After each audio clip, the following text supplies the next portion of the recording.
What is it with this balance on the charge card? Dolores didn't say anything to me about this. We'd agreed to get this paid off. I'm trying to pay off our debts. She keeps spending. She's not being very nice. It's time to fight back. Don't let her do this to you. You never said anything about this big charge on the visa. You're always keeping secrets from me.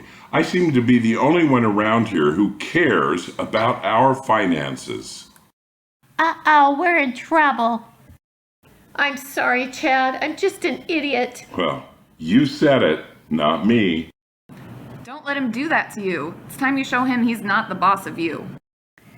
You know, I'm not the idiot. You are. And you are not the boss of me. I don't have to tell you everything I do. Leave me alone. Well, if that's the way you want it, it's fine by me. Fine. You're just a big bully. Hey, that's not fair. Yeah, right.